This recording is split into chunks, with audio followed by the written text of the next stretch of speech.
really this session is a light-hearted and meant to be a little bit of therapy, a little bit of practical advice in and around negotiating conversations about doing strategic comms work in a nutshell. So in case you don't know us, we work at an agency called CAN. CAN is a public sector advertising partner. We work in digital media predominantly. We're expert in use of digital media, paid media, but we do absolutely everything in terms of at home, anything really that you'd need to work with in terms of that space. We only work with public sector organisations, so we are absolute expert at understanding the context of working in public sector world. To date, we've delivered over 3,000 campaigns for councils, the NHS and Blue Light. And we work very much to a couple of, well, three principles really, and they are to be inclusive. So we really attempt to reach 100% of all target audiences, pretty much where they are, not expecting the audiences to come to you, I guess. And that's what our superpower is. It's in and around using the channels and the way that we work to actually reach all the folk where they actually already are. And then we're always saving, so we're reducing waste and cost to accelerate service savings. We're very, very keen on helping services with their savings. And then very much an important thing for me personally, nothing about data. So we feel pretty much if you can't measure it, it's not working. You don't know what you're doing. It's in terms of the measurement of something. If there isn't a capacity to see how you're actually, kind of what your impact is of your comms outputs, then, is it really worth doing is the question that we would always challenge the folk that we work with. So I am Leanne. Some of you on the call know me very, very well. Others may be new to me. I work only in Scotland, so I am the lead for Scotland. So live and work in Scotland, lived in Edinburgh for 23 years now. Previously to working at CAN, worked at NHS for 21 years.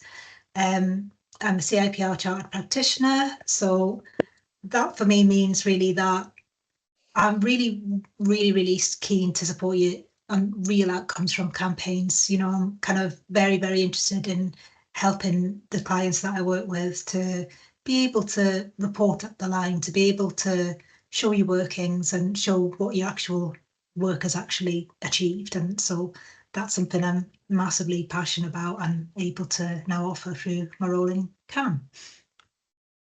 Over to you, JP. Hello, everyone. I'm John Paul. I'm the Collaboration Director at CAN. And my job's evolved into helping facilitate collaboration across public sector communications.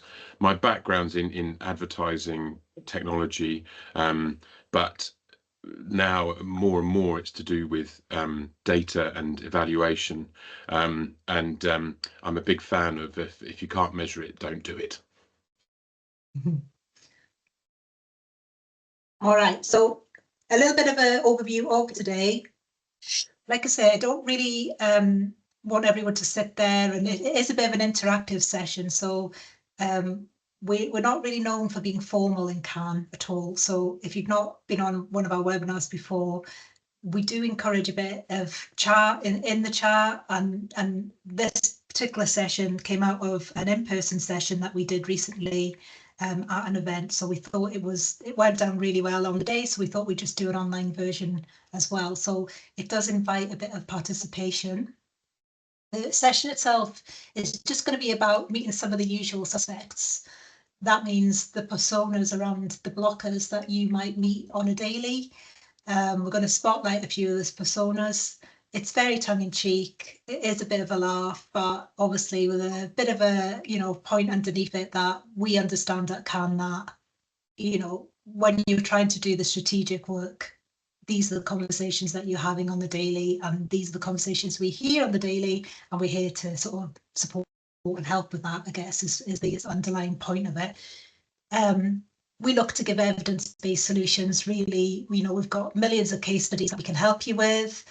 I would just like to invite you to just pass the emails. I put it on the invite out, really, but what we find a lot of the time is folk are still doing their emails, they're looking at the tasks, they're taking calls. Just take this hour for yourselves, have a bit of CPD. Comms work is tough. It's full on. Just be with your peers, just for an hour, you know, and just try not to be distracted in the session if you possibly can be. As I said before, it's a slight tongue-in-cheek really, but therapy, a practical session, and hopefully some tools for conversations that, you know, you can start to make the change internally with your stakeholders, to do the work that you really want to do. And then we will obviously be, you know, it is a practical session, so we will be asking you from what you've taken from the session, how you will apply the learning, and when we've been through the information. So a little bit of context then. I don't think, you know, it's pretty obvious really that the current climate in terms of lots of environmental sort of situations around comms work in the UK at the moment is tough. It's always a tough job. You know, I've got the t-shirt. I've been in public sector comms myself for a very long time. I understand pretty much, you know, how tough it can be. There's a huge financial pressure on folk at the moment, including comms team, and there's an extreme pressure as a result of that to show value. And comms expertise is frequently dismissed and marginalised. It's frequently, you'll be working with people who think they know better. This isn't a moan fest about us not really being heard or like the seat of the table debate. It's not really about that today. It's about being a bit practical about what you can do as practitioners, I guess, to up the game in these conversations and sort of, you know, be seen as a business partner, or like come to them with a bit more of a business approach to conversations around impact for a bit of investment, for you know, not to be taken seriously, but to you know, just so that you can hold your own in these conversations. Really, it's pretty much, we feel, the time to be thinking about your role in making savings and kind of helping the service make the savings. And comms is a real superpower in that, and we can actually really help the service make these savings that we know that they need to. And then, not to be too negative, there's a lot of negative chat on other webinars at the moment. So like I say, it is about being a bit hopeful and giving some opportunities. And there is a bit of hope really in terms of what you can do to move the needle. Over to JP. I didn't want to, after that positive ending note, then amplify negativity. But in speaking to lots of people that we work with and attending conferences and hearing about people's frustrations, we often hear about the frustrating tactical request. And when there's scarce resource and maybe the people who are asking for work from you don't understand what you do, that can happen. And then, being the lovely facilitating people that we are, we can then end up doing something where it's very hard to measure. There are no numbers or small numbers, so little return on effort, which then feeds back to those people thinking that comms maybe is for when we need to make a bit of noise about something, or to demonstrate that we haven't not published, or when we need to do some free stuff. And they then call us again when that's the situation. And so this is, you know, a kind of negative situation, but it does occur in terms of relationships with services. And so you end up in this loop, which is frustrating for comms. It means that we don't get the satisfaction of doing work that matters, and that relationship can get stuck here. Back to the point really then, pretty much now you are strategic business partners, and I think that it's just moving into that role a little bit more is what we feel we don't see sometimes. And I think given the context and what I've just said at the start there about, you know, it's tough times for everybody, and it is about grabbing that the tools and the evidence and the data that can make them, you know, listen to you as they would do the financial folk, the accountants, you know, coming with the data and the information from the campaign work or whatever comms work you're doing to show how it is impacting the organisation that you're working for, really. And, you know, are the conversations about doing the so what work hard? Yes, they are. Absolutely, they're hard. And I've done the miles myself, absolutely, to have those conversations where you don't really listen to. But, you know, is it time to position yourself as a strategic business partner who can drive the savings? Then yes, it is. So, you know, I think it is time for us as comms professionals, and I still say us because I still feel I am a comms professional. You know, it's about position yourself with that information so that, you know, the value of what you're doing is tangible, I guess. And then, you know, really an open question here. Do you have the evidence and data to help you negotiate the work that you want to deliver? Like, ask yourself that, because sometimes I think that's a bit of a secret thing in the comms world, really, that a lot of folk, especially in public sector, and I'll speak from my own experience in not having access to the tools that you need to actually provide the evidence that you want to, because you're not allowed because of IT or because of IG, you know, to actually provide the management information that you really, really want to. So ask yourself that question. Is there more you can be doing and pushing on that so that, you know, you can show your impact, basically? You know, it's massively frustrating part of being comms person in public sector from my own experience, I would say. And I think this came up last week. There was a CIPR conference down for East Anglia.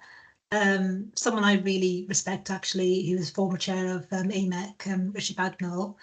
He said, nobody likes a busy fool, meaning, you know, the context of the conversation was pretty much about everybody, you know, the folk that you need to prioritise, really, I suppose. And it's about the point being that we can do all of these tasks, we can do all the tactical tasks in the world, but are you really doing the work that actually shows the impact? You know, like, and are you equipped, I guess, to have the hard conversations, to push back, and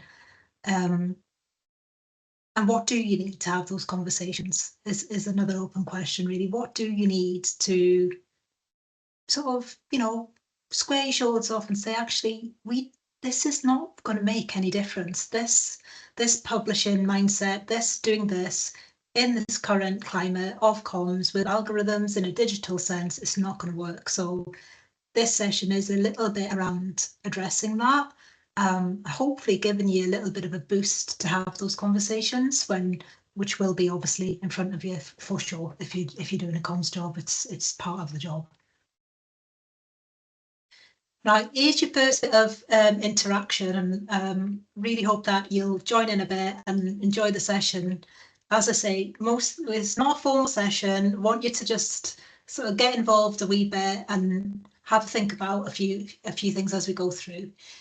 I just want you to keep this scenario of what we're asking you in the front of your mind, and just take it through with you through the session and through the teaching parts that me and JP will go through with you. Have you had a recent work situation where you felt, and I want you just to put your virtual hands up here, have you felt that your strategic comms advice was not followed? Put your hands up if you feel that.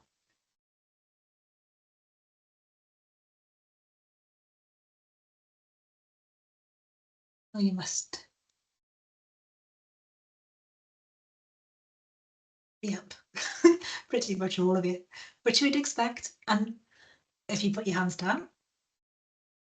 And are you frustrated with the lack of impact of your delivered outputs? Do you feel personally that what I've just said there about the tools, the things that you need to do to actually report on the things that you're doing on the daily, are you frustrated with being able to really show your impact and what you're actually doing?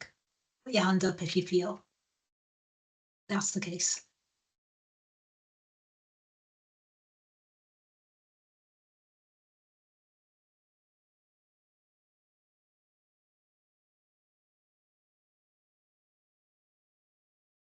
Okay, thank you. And if you put your hands down, the last one, Are you expected to produce amazing results for your stakeholders with absolutely zero budget?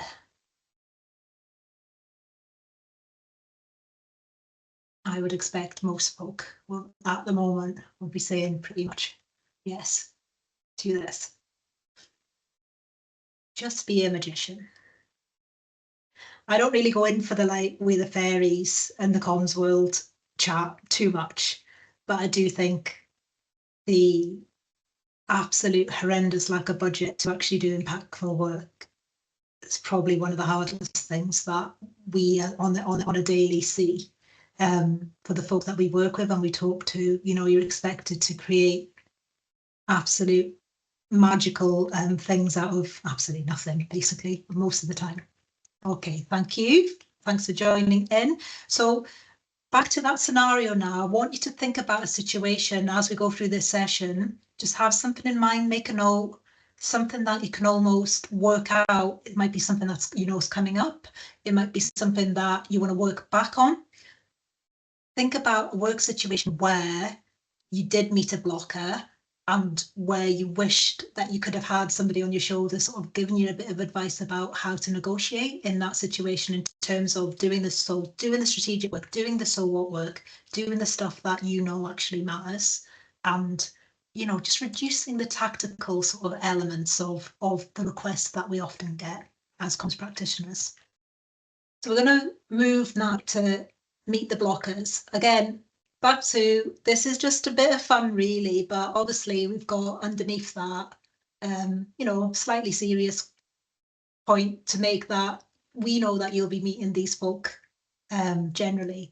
So we've come up with like 6 personas of the types of people that we think that are the main people that get in your way of doing the actual work that you know will make an impact. Okay, so I'll just go through them and we'll meet them. So we've got the budget vampire, and what we're going to do is we're going to go through these and then we're going to have a bit of a conversation a bit around solutions for each of them. This is a budget vampire. We can't spend any money. We absolutely, you must do X, Y, and Z with absolutely no money, using algorithms that are completely against you on organic social media. That's the first one. I pretty much reckon that you'll all have met the budget vampire over your career. I pretty much guarantee that. Then we've got the risk avenger. What if people complain? Always worried about, overly worrying about risk and worrying about something that's not evidenced, basically, in terms of taking a chance, doing new things, you know, maybe something like creating income from your comms, something like that, a risk avenger. Just too worried to actually try new things.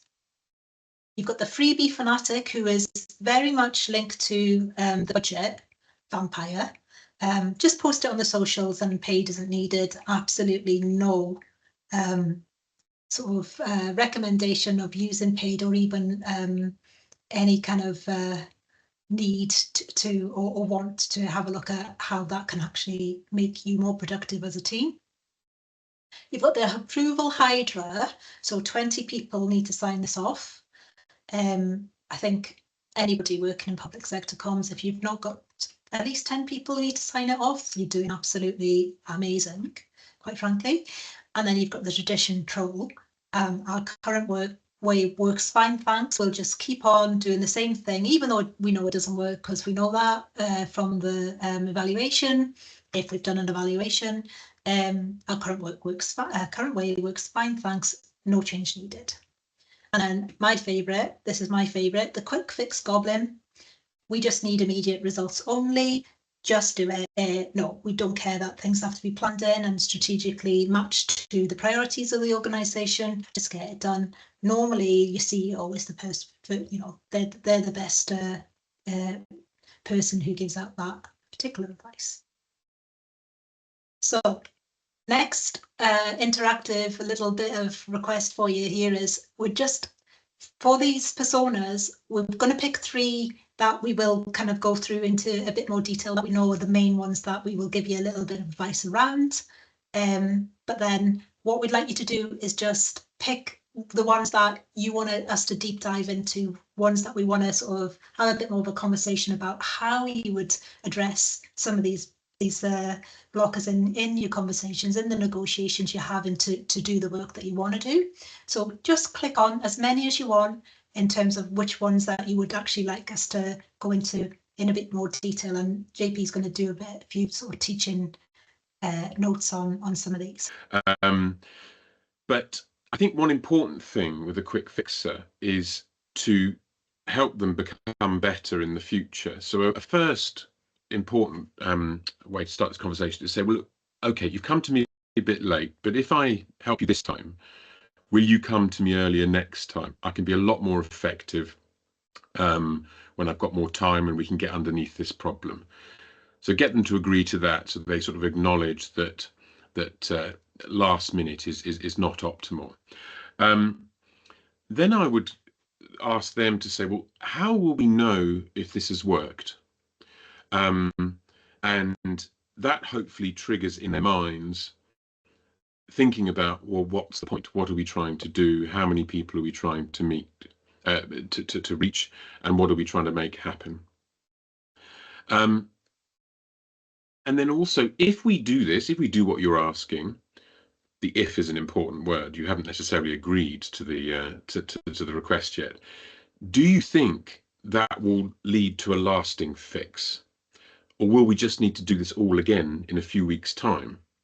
And that could open the door to them going, okay, well, maybe we can give it some more time and do something properly with it. There's a cheeky one that actually applies to quite a few of these as well, which is, tell me again, what happens if we do nothing on this? So if nothing happens on the communications front, what will the impact be? No impact. Okay, well then we don't actually have to do anything. Or these things won't happen. Okay, well that's a big problem. Who's this a problem for?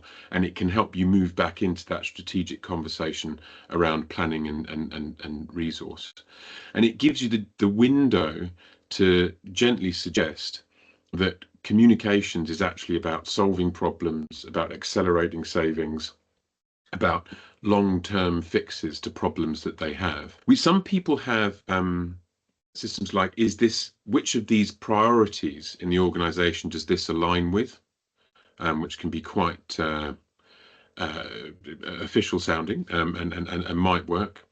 There's also, how are you measuring? How are you measuring the impact of this? What will we see happen?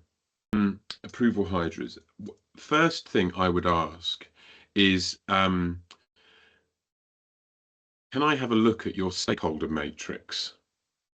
So I've just put this into the group in the middle, but this is a really useful way of moving from a list of anyone who might even have some sort of homeopathic interest in this project to who actually holds the risk and the responsibility for this. That can get your list of people down pretty quickly. And also, once you've got the people who are actually responsible and have the risk, they're often quite busy, and they are people who you can phrase questions to very, very specifically around competencies.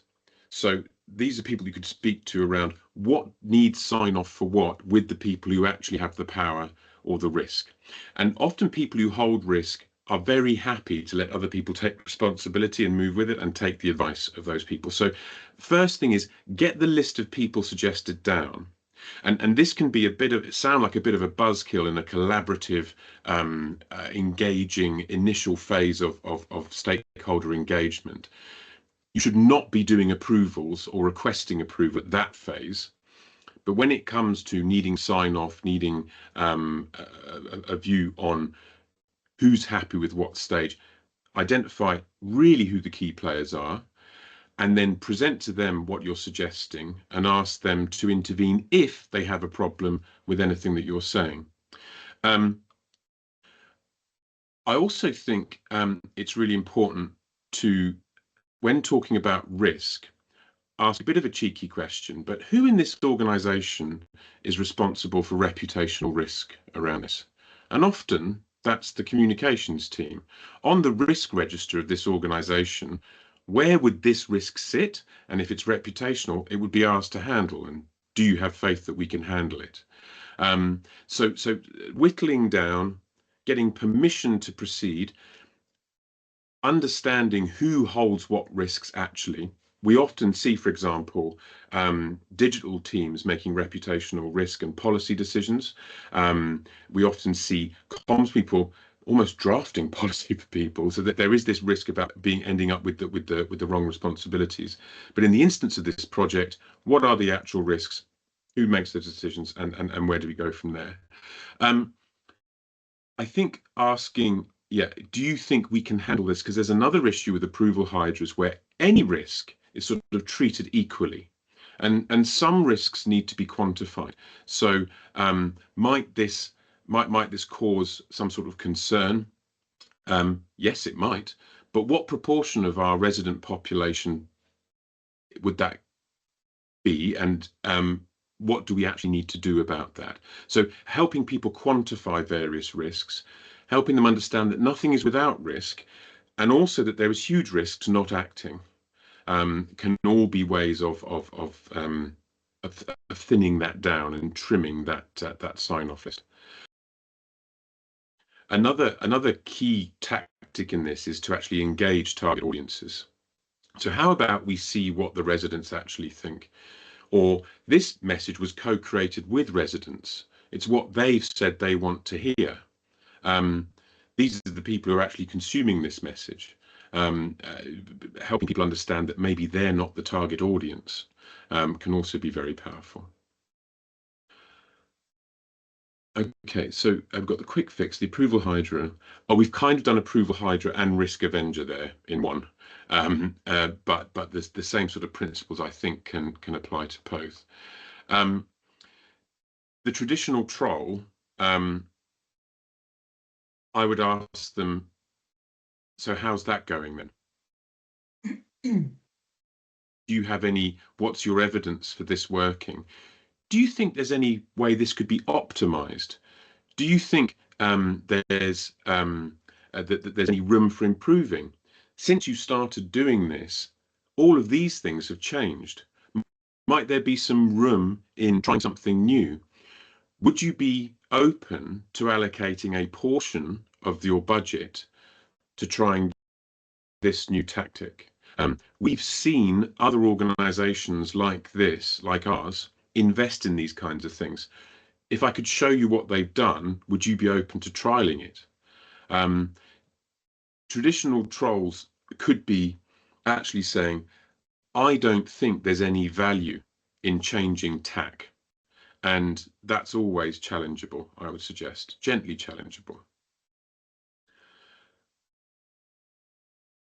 Important with all of these as well is making sure that people understand they're taking your professional advice. The organization has selected me to advise and assist in these areas. I'm giving you my advice and assistance. If I give it to you and you don't take it, I'm just going to send it to you in an email. Are you all right to reply saying that in this instance you're not going to take that advice? That can go multiple ways, and you must use your judgment on how to do that. But making sure that they realise that it's their job. I mean, it's not just respect. It's the organisation's decision to make you an authority, a filter, and a decision maker on these things. And if they're going to go off piste, that's at their own risk. But there might need to be some documented evidence of that. In the same way that if they didn't handle an HR situation, a financial situation, or a legal situation, you could encounter those same sort of things. And so to move on to freebie fanatic, again, there's overlaps between all of these. But start with, okay, so what are we hoping to achieve? Or 3 months from now, what do you want to have seen happen? Who do you think needs to see this? If we haven't reached all of them, is that okay? What do you think will do the job? That one again, what happens if we do nothing? And even cheeky, web pages are free. So if we just publish it on a web page, might that have done it? on the we can't spend money one, I think there's actually a hidden objection here, which is that they don't believe that giving you budget or resource will achieve what they're trying to do. And that's hard to palate, but they're sort of being polite by saying, I'm afraid we don't have any budget for that. And so to open that up, you could say, well, okay, well, where are we spending money? Or where are we worried about spending too much money? Maybe we can help you there. Maybe we can help you to accelerate savings in that area. Why do we need to communicate? What will happen if we do or don't communicate? Is there a cost to that? I think we should always be positioning communications as a way of saving time, saving resource, and ensuring that we achieve our organizational objectives. Very frequently, communications is actually part of service delivery. So if they haven't invested in communications and they're not achieving all their objectives, that's something that they need to change and maybe reevaluate how they invest. And there are frequently cases for invest to save business cases. So if for every pound you give me, I give 3 or more back, is that something you're open to considering? These are ways of gently placing people in positions where they sort of kind of have to at least consider what you're suggesting. And again, you know, other organizations like us are spending a lot more in this space. Do you think they're wasting all of that spend? Do you think the fact that they do it month after month, year after year, means they're not getting good value? Maybe there's an opportunity to change it. But again, my advice is to look at this, to trial some things, to allocate some budget. If you're not going to take that advice, could we just get that documented for future? One thing that we're particularly passionate about is use of your own estate. So where you have owned channels that you can bring into the mix, those have a value. Website advertising, email advertising, out of home, and so on. You can use them for free, but they are a limited resource. And so asking people to qualify why they might qualify for placement across the owned estate is a really neat way of starting to talk about limited resources, at least, and get them thinking about the business case for investment in communications. I hope all of you have got at least one thing from that. We'll obviously send round these notes afterwards. Is that right, Leanne? Yes. I think that we've run through them. What we've got a nice little sheet that I'll send up to you after the session. It's which will list all of them. I think for us, it's just a reminder really that, you know, these conversations are really hard. A reminder that really that I think in this current climate, comms folks do need to think about it in more of a business lens, really, and about how you can help the services with the comms outputs to save money. And we are really good at helping with that. So that's our pitch to you in terms of that, I suppose. But I hear, like when we've run CommsCam, when we've been in, you know, sort of network situations with a lot of people, sometimes I think folk don't feel like that's part of their role. And I really do, I guess, at this point, in terms of the financial challenges that is going on for charities, for obviously local government, NHS, loads of NHS organisations merging, it's more important than ever to be able to show our value and our worth as comms practitioners and what we can do. And they're hard conversations, but few tips that what we find when we are supporting folk having these conversations in-house: keep it light. You know, they are tough conversations, but back to JP's points really about what would happen if we didn't do that thing and we did this thing instead, and just being pragmatic, I guess, about those conversations. And to be honest, being a bit more bullish and being a bit more pushy and what's the worst that can happen, except, you know, if you're rude about it, which you're not going to be because you're comms professionals, you're going to manage that. And then back it with the numbers, you know, the evidence wins over opinion absolutely every time. And we, like with our dashboards and the things that we do with our clients, you then have the confidence to have those conversations. You can meet them like they meet other parts of the service, full conversations with your own data, with this is what works, this is what doesn't. You know, we haven't got unlimited resource here to do all the tasks and the tactical things that you need to do. Let's start getting serious about comms as a strategic function. You know, back that with the evidence and the numbers. Like, I really encourage you to do that and come to us and use local partners and folks who are freelance, who do this stuff. Loads of, you can go to and have a conversation with a lot of folk with absolutely no tie-in. They're happy to help you with these kind of conversations and say, right, this is the way I would approach it, and this is what, you know, kind of how to look at it with another lens on it. You can feel beaten down sometimes when you've had years and years of just being told to do tactical tasks. It can be a nightmare. And start small. You know, a pilot's easier to sell than a full campaign. Just sell it as a test and get agreement. Then if to increase it, if it's successful, you know, start small. You can do a test to change with things. Obviously, we're talking in the round here about digital and use of digital media. That's our business, but you know, it applies to pretty much anything. Hopefully your seniors back in here, because that's, I'll put it in the chart there, but that's what's important. You know, your seniors have got to have your back with those conversations. Many a time I wasn't backed when I was saying I don't think so, and that's, you know, that's difficult.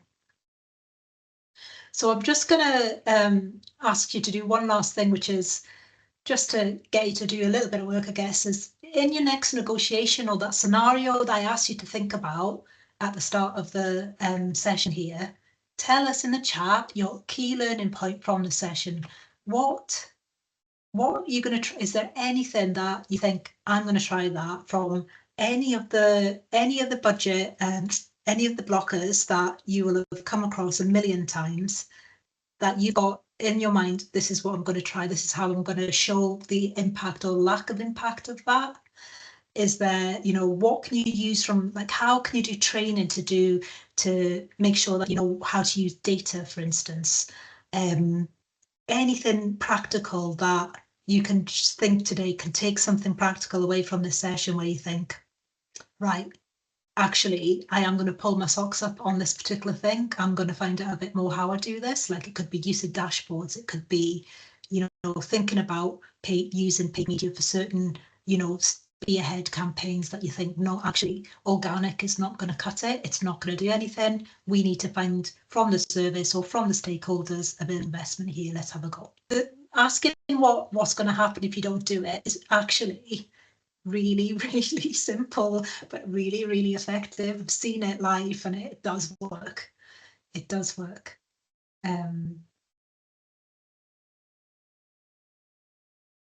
Yeah, everyone likes the what happens if we don't do this, GP. He says that to me all the time, by the way. Does my head in as my boss, but still. I'm just looking at your feedback. Yeah, right. Running a pilot. Don't be frightened of a test or change, you know, like, have a go at things. Comms work's meant to be fun in some respects. You know, it's about experimenting. It's about having a go at stuff and seeing what happens with a decent bit of strategic planning underneath it. You know, it should be not the grind that you're expected to do on the daily that, you know, doesn't have any impact. And I think for me, in these conversations, it is about phrasing it or framing it in a way that the other conversations they have at other bits of the business, and I'm not talking about, you know, chat about they don't understand our role and all of that. I know that's true, but this is about positioning yourself into a bit of more of a powerful space where you're meeting them in a similar way to an accountant or the service lead and saying, no, actually, let's have an adult conversation about this. The result, you know, you're wasting our resource here. Like, use us properly, you know, use us well. Comms risks, yeah, like that as well. Yeah, the risk of what happens if we don't is that delivery risks get described as comms risks, and I Yeah. think that's really important. So Yeah. almost the comms gets treated as a tactical element of delivery. You're absolutely right. If we don't inform everybody that is a risk to the project, is that what you're asking for? Will what you're asking for reach everybody? And so it's good to be taken seriously as a, you know, critical point of failure, or how they want to call it, that good communications works, but you want to do it for free and with no time. So maybe the approach to comms is the actual risk, and we can have a conversation about it. I think if you're seen as a, you know, potential risk threat, take your advice on how to do it well. But I think in there it's like, well, I'm glad you value it. But yes, Yeah. there is a risk to being like a sort of job's worth trying to do nothing with that questions, but you guys are better than ever at judging when to use that. Yeah. All right, that's us. Want to give you some time for anything that you want to ask us. In the last sort of, what we put an hour, we always like to give you a little bit of time back for a cup of tea, but we're here and take any questions.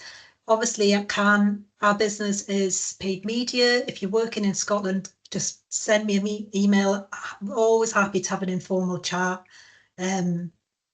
just to see what you're working on. We're very approachable in terms of giving our time for a chat. We really don't mind if you want to work something out with us. We quite like those conversations. It gets our brains whirling. And if we can help with a solution, then even the better. But yeah, it's pretty much we helpful with this kind of thing in terms of digital pathway and setting up stuff so that you can actually see the impact of the work. For me, working in places where that wasn't available in the past, it's really gratifying, because it's frustrations I would have had in-house where I couldn't see, you know, I have a good guess at it, but it wasn't, you couldn't really see. So it's nice to be able to help folk with that. And we do loads and loads of different types of campaigns, so we're happy to chat. Okay, folks, have a nice afternoon. And just get in touch if we can help you with anything.